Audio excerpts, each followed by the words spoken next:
Welcome to Josh's House of Nerd podcast. We're glad you're here. Sit down, have a cold drink, and enjoy tonight's conversation.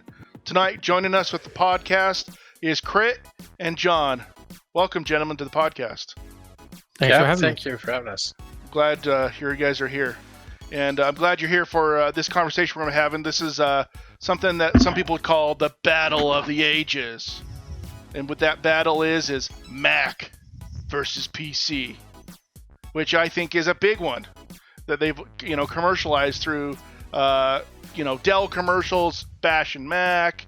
There's tons of Windows out there commercials bashing or Mac commercials bashing PC.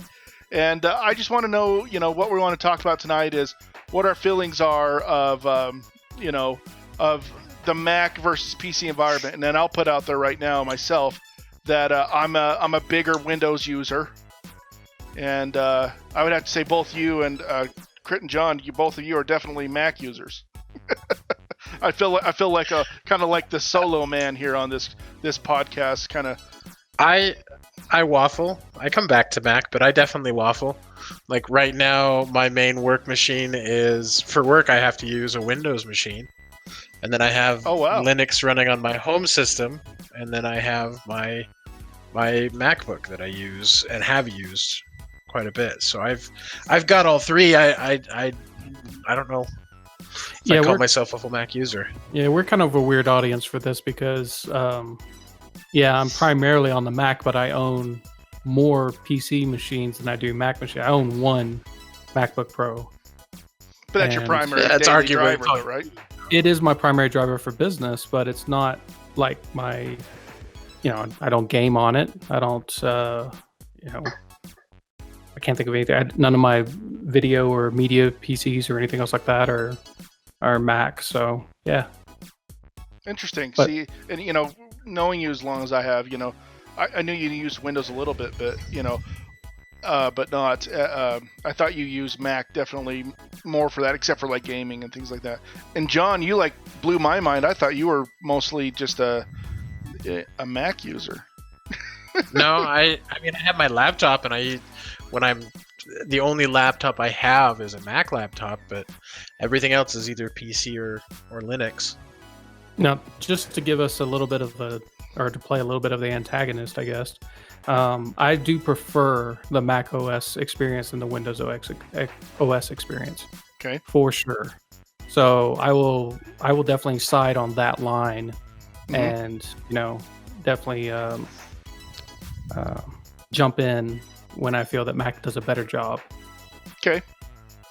Where would you say you side with better OSs, John? Out of the box solution, yeah. The Mac OS. I'd have to go with Crit on the Mac OS. Yep. With out of the box. However, I think with a little bit of work, and by a little bit, I mean at least 10 hours worth of work. There's a couple of Linux desktops that I really, really enjoy using. So out of the two, if you're willing to put forth the work, I would say Linux for the desktop experience. Is that from a business perspective on your side, John, or is that from a... That's for my daily... If I had to work on either Mac or Linux, that's a good question.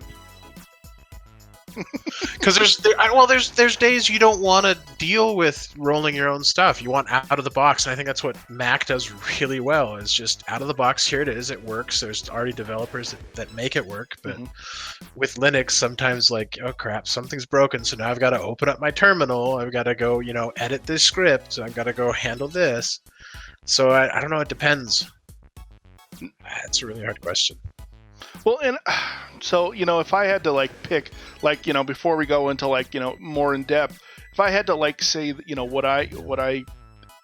I'm definitely a Windows guy, but I've used both Windows and Linux, and even though I absolutely do prefer the Windows environment, and being, a tech guy, being a technical support at my job, that has a tendency to be sometimes the operating system that's a little bit easier to, tech support with people. People are more familiar with it.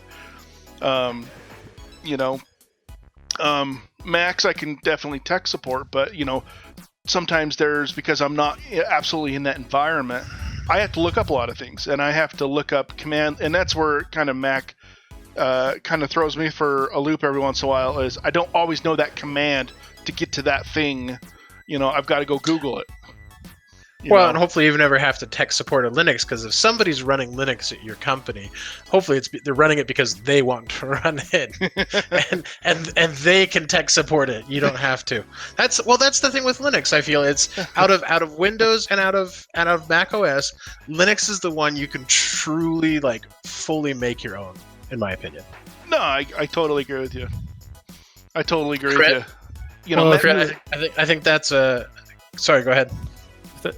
Just a question for the room. So if you had to set up a company from scratch, an internal network and stuff like that with operating systems, would you reach for Mac, Linux, or Windows? Windows. Yeah, I would Windows too. Depends on what company. No, if it was like a marketing company or a publishing company, I think I would reach. There's a good point.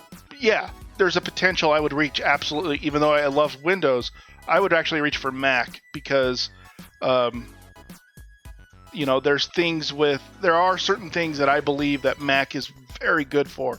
And when you're talking video editing and audio. Is that the OS though, or is that just the hardware? Because to me, the OS. Okay. In my opinion. No, I would side with Crit on this one, and I can give you a very good reason why that. I mean, that would be is I don't feel hardware-wise Mac is very different anymore. It's just not. It's Intel boards, RAM. It's the same RAM, pretty close. It's pretty much under the hood. It's very similar. It's the OS, in my opinion, that really makes it stand out. Windows versus Mac on that. And Windows, and the funny thing about Windows or Linux is it can run on anything. Well, it runs on any of those boards too. But anyways, that's why I would say that about those two. Yeah, I'd be tempted to do Linux if the company was open for it, because I think you can do a lot with an all Linux environment. Yep. And I've set one up at a smaller company previously. Didn't have the money to pay for Windows XP licenses back in the day. And after they got over the initial hump, I think that we set them up with KDE or something like that, desktops. People just kind of moved on. They worked through it. It wasn't that big a deal, at least at the time. But it was for a smaller company and stuff like that. So it's interesting to me to look at it, look at Linux first and see if it fits as a total company networked infrastructure solution, Samba shares and stuff like that. Mm-hmm. As opposed to, Active Directory and, kind of setting all that stuff up. But if you get anything big enough, and if you have very opinionated people that need, Outlook specifically or Excel specifically, you're already going to be introducing Windows into your environment. You might as well bite the bullet and just, set the entire system up that way. Well, and I would agree with that. I have a hard time believing that you wouldn't want to have to. You can't not go a hybrid approach anymore. You can't, have a lot of Windows machines with a few, Mac machines, especially if you have developers, or if you have marketing teams who like those specific softwares that are to Mac. But you just brought up a good point too of people like accountants. They absolutely will prefer Office because of the Excel on Windows, which I don't know why Mac hasn't quite, they haven't quite made it. Well, I do know why, probably. Why Mac, Excel isn't as good, and it hasn't been good in the past as good versus a Windows Mac. For some reason, there's not all the similarities are not there, even though they're called the same thing. Well, I would argue that there are. It comes down to how expensive it is to hire an expert in a specific domain. Mm-hmm. You hire a video person, a image graphic artist, a audio engineer. You hire an accountant. You hire a CPA, whatever. Do you hire developers? I think in the modern environment, I would actually disagree a little bit. I think you need to be hybrid, because if I pull in somebody and let's say I'm paying them $75,000 to $110,000 a year, right? Mm-hmm. I want to put in their hands the device and software that they can do their job with. And if they're an expert knowledge worker, then they're going to tell you, well, this is how I can, the thing that you're asking me to do, that you're paying me a lot of money to do, I can do it faster and easier, better. I know it better to do it just here. So if you just give me this environment, I can do my job, and we don't have to have this conversation about how I'm not towing the line company-wise when it comes to the operating system. You know, I'm not bending over backwards to adjust to the company's environment when I'm the knowledge worker that's being hired to do that stuff. So in that case, I'm like, you know, yes, it's harder on the infrastructure. It's harder on the system administrators to make that work securely. But that's also why you pay them and you hire them and have them separate as separate job people, as opposed to just, you know, your accountant that happens to also run around and do antivirus. Because they need to solve that hard problem. They need to figure out how to make the Active Directory work across all those systems, or Samba shares, or whatever, you know, if you want to use for your shared systems and an environment. That's why we pay sysadmins a lot. Hopefully pay sysadmins a lot, is that they have buckled down and figured out how to do that, so that the knowledge workers that almost all companies have now can do the job with the software that they've been trained on. I mean, the difference between numbers and Excel are, for most people, surface level, you know, as far as two pieces of software. But having to have a person try to figure out how to wrap their brain around numbers when they're used to using Excel and they've been using it for years, and they used it in the previous two jobs, and you hired them to do the job that they already know how to do, well, then give them Excel. Don't force them to, you know, and maybe not even give them Excel. Give them Excel on Windows as opposed to Excel on Mac, because the differences might just be enough, you know. I totally agree with you in every way. You know, there's a gentleman that I work with, his name is also John, that when he came into our marketing team, he was a Windows guy, and because of the marketing team wanted, or were on Mac, they wanted him to be on Mac also, to be in the same environment. And it took him a little while. It absolutely took him a little while to kind of adjust to the OS. And actually, he's been there for quite a while, and there's still quite a few aspects that he's still adjusting to. You know, he wasn't absolutely 100% ready to go out of the box, you know, feet running when we first got him at the company. He had an adjustment period for this new Windows, and that was, in my opinion, a lot of time wasted, where he could have been in the environment that he wanted, and he could have just hit the ground running. Yeah, it's difficult from the department level too, because if your department has a mixture, that becomes difficult to share tools and tips and tricks between each other. But that's a per department, not, you know, systems administration. You know, kind of not like a environment that the IT team is making for the rest of the company, possibly. Agreed. So, you know, those are, you know, from a sysadmin point of view, you know, I really prefer Windows, of course, and you probably can tell where I'm going to go with this, because of Active Directory. You know, I know you can, and I know how you can tie it in, of course, to a Mac somewhat. You know, it's definitely not fully featured, but there are ways to do it that aren't very hard to tie that into Active Directory, so that they can use domain shares and things like that. You know, that's always been a little bit of a struggle, especially when you get into Linux and things like that. That's why we, you know, at our company, we only have like one in the entire company. Just because, for security reasons and things like that, you know, because we can't lock anything down. And that's where I really like it. I like Active Directory for that. For the control. So, you know, I've seen, as I've been in this industry, when you have someone in Active Directory that are locked down where they can't freely install things that we don't want them to, it definitely is a better environment for everybody, because it seems like whenever I unlock that machine to a local administrator, within 2 weeks I'm getting it back because it's just chock full of viruses.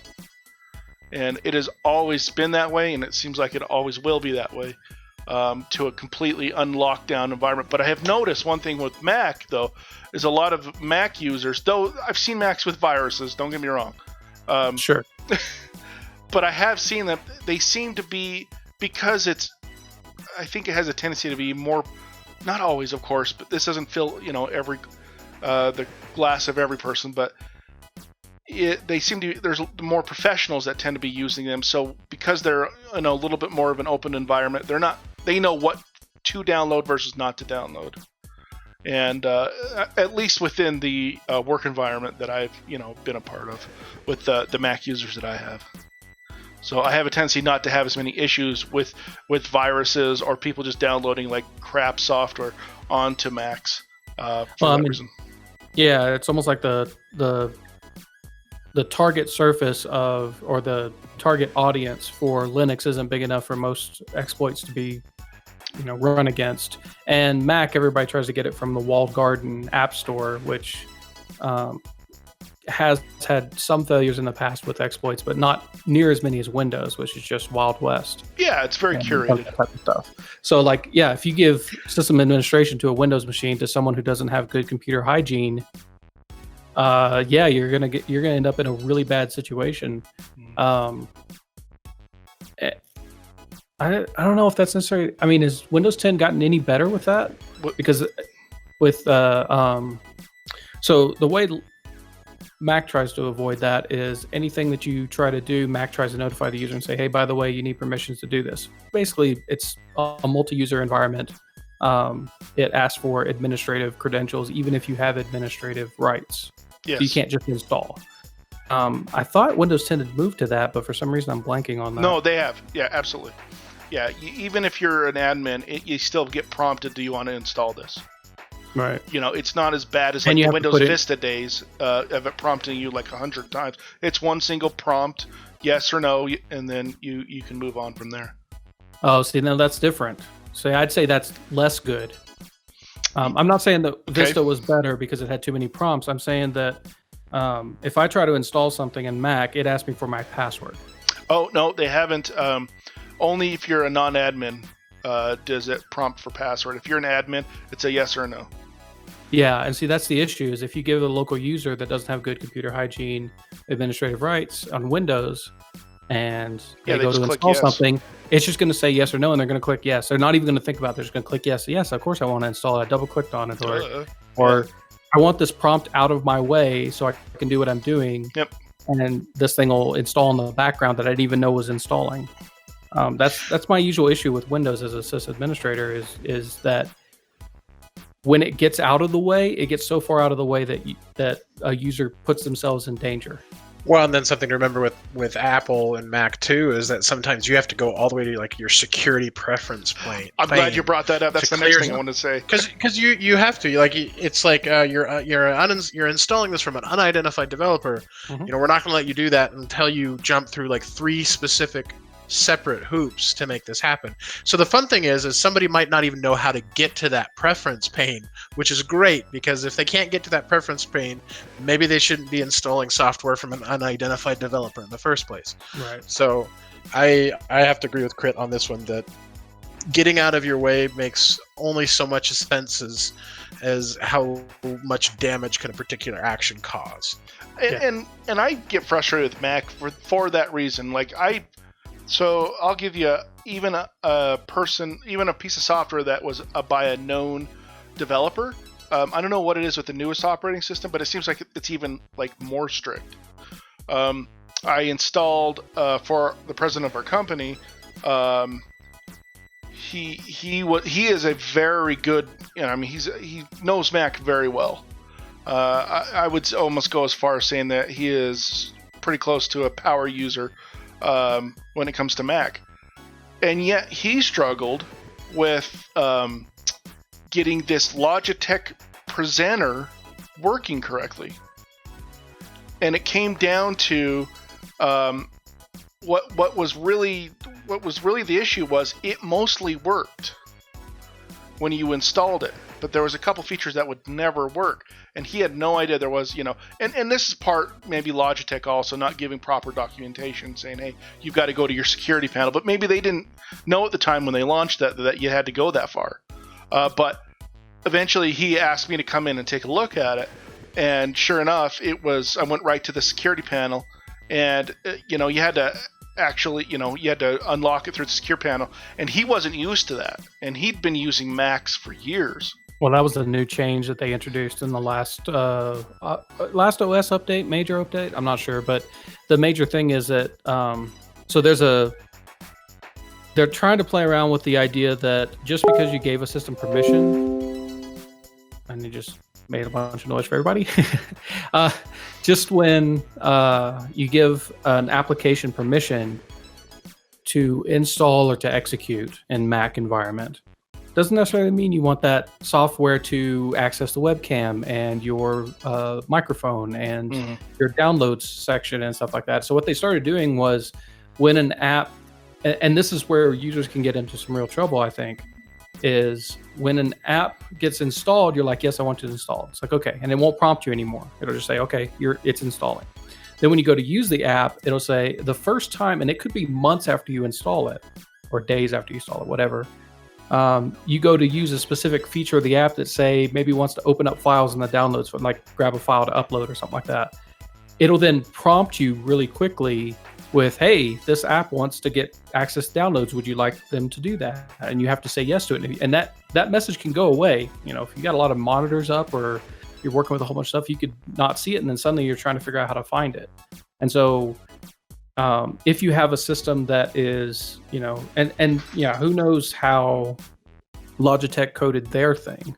I'm pretty, maybe it's not a high priority for them to make the Mac application that great or that robust when it comes to, and maybe even a older version of it doesn't expect to have those permissions be prompted.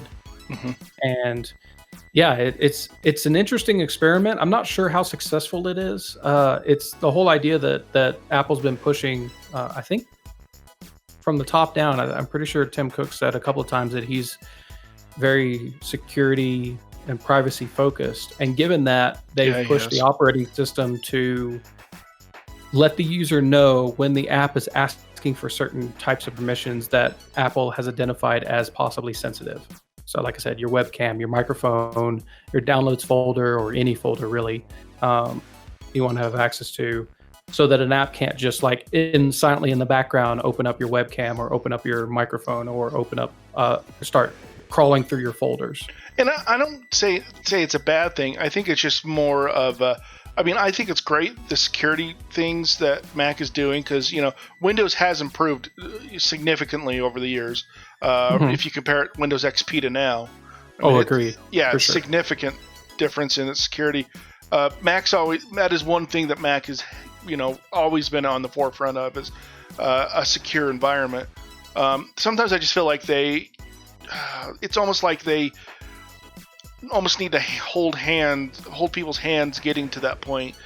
Sometimes they just without warning people, so just push it on it, and everybody's just kind of like, oh, it's kind of like the idea of on this last OS of Mac, they shut down almost all 32-bit software. They have been saying they're going to do that. Quite a surprise to a lot of people who updated, even though they're major Mac users. Well, they've been saying it for years. The problem is that a company can shout as loud as they want about their future plans, and but your everyday user won't hear. Yeah, they just won't hear it. They're not looking at it. They're not. Even the warnings that come up in Mac with, hey, 32-bit. This and that's the thing, is that I know for a year or more, every time you ran a 32-bit, Mac would pull up and say, this is not going to run in future versions of Mac. It would keep doing that. And I don't know if maybe it's a balance of, if you do it for that long, people just get used to it and they're like, yeah, but it has worked for the last 2 years, so why would I change? I'll change when I'm forced to change. It's just typical user stuff. And so because of that, again, it's just kind of computer hygiene. You don't know what you're not looking for. And people think that if they can run, write a Word document, save a file, know how to navigate a file system, that they're computer literate. And yeah, I mean, that used to be the case. But now everything is on the computers, and everything, your entire life's there. So you kind of have to have more, I think. Yeah. The users have to have more responsibility for that type of thing. But, I'm not willing to go out there and teach them, so I don't really have much to say. No, I hear you. I know that, in our talk tonight, we're probably not going to change many minds, but, with what we're doing. But at the same time, hopefully this, all this stuff that we're talking about brings a light to, there maybe some awareness to people of this type of stuff, to look into things that are popping up and maybe they don't know of. I mean, these are definitely things that I've just come across in my job, and I'm dealing with it every day. Yeah. So I guess we're coming up on the, close to the 30-minute mark of this conversation, Mac versus PC. What would, I guess, would be last words, John, Crit, of what you would want to say about, why stick with Mac, why buy a Windows? I mean, I know that's a very general term of, what are your feelings? I mean, to the common person out there, I mean, should they go out and buy a Windows? Should they buy a PC? John, you want to go first? Why would you motivate someone if they walked up and asked you that, John? Which one would you point him at default? He might be away from his keyboard. So, okay. What would you point him at, Crip? It depends on budget and of course what they want to do. Yeah. I don't know very many average PC users. Most of my friends and acquaintances, I guess I have family that might be considered average computer users. If you have unlimited budget and you like the Mac environment, buy Mac. It's fine. It's nothing hard for it. I disagree wholeheartedly. Okay. Wholeheartedly. And the only reason I would say I disagree with it for college, we're talking about college students, right? No, we're not. Well, I was talking about general people. In general. Okay, I thought college in general. Sorry, I missed that last bit. Okay. I just barely got back in. I apologize. Okay. Well, I can definitely let's pivot to college students then. If you're a college student and you have unlimited budget, I think Mac is fine. And that's when I would come in and disagree with you, simply because of software concerns. Why? What software? The software, you don't know. That's the problem. You have no idea, even depending and independent of degree, you don't know the software that you're going to have to be installing on these PCs. I have a Trump card though. Okay, and what's your Trump? Oh yeah, you could dual boot into Windows. Or is that your boot Mac? camp? Mac, you can't really run in a VM. Windows, you can. Yeah, and you can get any, and that's almost free. So, yeah, like I said, I have a caveat: it's unlimited budget. Okay, yeah, if you have unlimited budget, then you can pay someone to do it for you and go through it on you. But a lot of people don't have unlimited budget, I guess. I know, and that's why I was going to go for the. Well, what would I answer for a non-caveat? Well, I would also go with the part of, even if you did buy a Mac and put like Boot Camp on it or something like that, and ran it in a VM, there's programs out there, like if they were that might need more than the resources that Mac would do. I've ran the old register system that we used to run. We ran that in a VM. Had to run VM on it a lot, and even though they all had quite a bit of RAM, we always had limitations on RAM if we were running that VM. So that's I know you can get like a 16 gigabyte machine, but some of those machines might run into that RAM cap. They might, yeah. But I mean, because of the overhead of the VM is what I'm saying. Look, if your college doesn't tell you what software or what environment they want you to run, like a lot of high end, I guess high end, I'm not sure how to say it, but there are a lot of prestigious colleges out there that are almost purely Linux.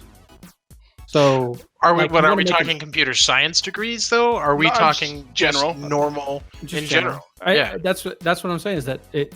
My point is, if you're trying to make a general statement about somebody's computing habits now, you're probably going to miss every time because it's too specific now.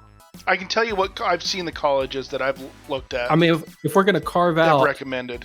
graphics art degrees and game making degrees, and Yeah, those are if we're different. going to carve out huge swaths of the curriculums that are out there and just say, well, if you're just a general college student, you could just do X. I guess that's fine, but it's still not going to address the specific person who needs to buy something. That's true. And I'll be honest, when I've looked into schools, most of them do tout Windows. And They it's, do. Yeah, they do, and it's a lot of them because of what you pointed out earlier was that the colleges have pretty much modeled their curriculums around sometimes different pieces of software, whether it's a computer degree or something else, and most of them have software that's specific. Matter of fact, even in a computer degree, even though I'm running a Windows, a couple of my classes were like, nope, you're running VM, you're Linux in a VM,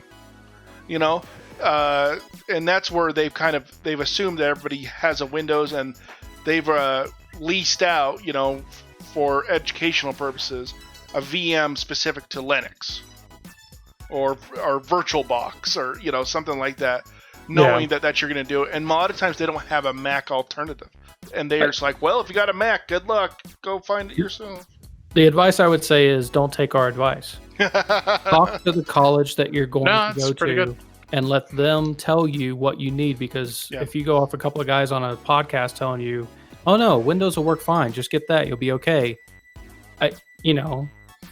You're probably going to run into issues. 5% of the time you might be okay, but there's definitely going to be those outliers. Absolutely. Yeah. Well, I think it is dependent definitely on your degree. The last 5 people that have asked me for laptop recommendations are generally doing things like biology, genetics. One did, English creative writing type deals. So none of these are like tech heavy degrees or digital marketing type degrees. And those are the recommendations I gave to them. I gave them all Windows recommendations because they were all, not unlimited funds type deal. But I think separating them out, you'd have to separate them by degree types too. But if you're on a budget, Windows if you want it easy, Linux if you want to walk on the wild side. Yeah, So, I completely agree. Yeah. If you can do it, budget Linux is probably the best way to go. Yeah, There you go. Absolutely. but it's still a challenge because you're not going to be able to talk to your classmates unless they're, And I've seen that as be a hard thing in the past. That's definitely a hard thing that has come up with other people are like, I don't know what to tell you, you're on a Mac, because there always is that multiple Mac users in a class, even though the Windows, the class specifically called for a Windows, and those people are always having to jump through hoops to figure it out. Well, I'll tell you what, those people that have to jump through hoops, they probably know their systems a lot better than the people that are just on Windows. Yeah, you're exactly right. They usually do. Exactly. It's just more impedance to their work. Yeah, it just takes a little longer to hit the ground running. And I guess to finalize, I to go along with the question I asked, also is I gave advice for Windows for the most part, but I won't every single time. The CEO of our company, he came to me one time and asked what the perfect one for his son was when he went to college. And when he told me what he was doing, I'm like, Mac, you got to go Mac. I don't say that very often, but that was the perfect example of he needed a Mac. But most of the time I would say PC. Another one of our, one of our executives came to me the other day and asked what his son would need to go to school, and I told him a Windows machine with an Athlon processor, or Athlon. Does it AMD? AMD. Wow. Wow. We know you're old. But that's the one I told them with because they were on a budget, but they needed power. So I was like, wow, AMD's got these good processors that just came out. So it's definitely it's not one size fits all, but it's one size fits most, I would say, on Windows for the most part. But there's definitely outliers there. So I would agree with you on that. So, but anyways, that's I think that's all the time we have and stuff. Any last words from either of you, or? Nope, I'm good. You're good. Yeah, I think that was a good conversation about Mac versus PC and Linux. And I appreciate you guys being on the podcast, and hopefully we can pick it up again on another topic some other time with this group. Thanks for coming, and thanks for everybody coming to the Josh's House of Nerd, and we'll talk to you next time. Have a good one. Bye-bye.